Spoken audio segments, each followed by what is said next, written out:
اعوذ باللہ من الشیطان الرجیم، میں اللہ تعالی کی پناہ میں آتا ہوں شیطان مردود سے۔ بسم اللہ الرحمن الرحیم، اللہ کے نام سے شروع جو نہایت مہربان رحم والا۔ الحمد للہ رب العالمین الرحمن الرحیم مالک یوم الدین، ایاک نعبد و ایاک نستعین۔ سب خوبیاں اللہ کو جو مالک سارے جہان والوں کا، بہت مہربان رحمت والا، روز جزا کا مالک، ہم تجھی کو پوجیں اور تجھی سے مدد چاہیں۔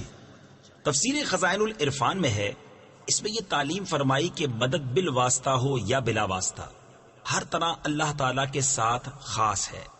حقیقی مددگار وہی ہے، باقی تمام ذرائع مدد الہی کے مظہر ہیں۔ اس سے یہ سمجھنا کہ اولیاء اور انبیاء سے مدد چاہنا شرک ہے، عقیدہ باطلہ ہے، کیونکہ مقربان حق کا مدد فرمانا اللہ عز و جل ہی کی مدد ہے، غیر سے مدد مانگنا نہیں۔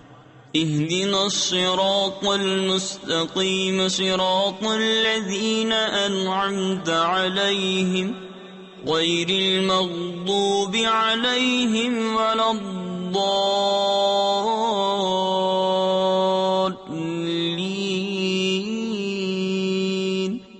ہم کو سیدھا راستہ چلا، راستہ ان کا جن پر تو نے احسان کیا، نہ ان کا جن پر غضب ہوا اور نہ بہکے ہووں کا۔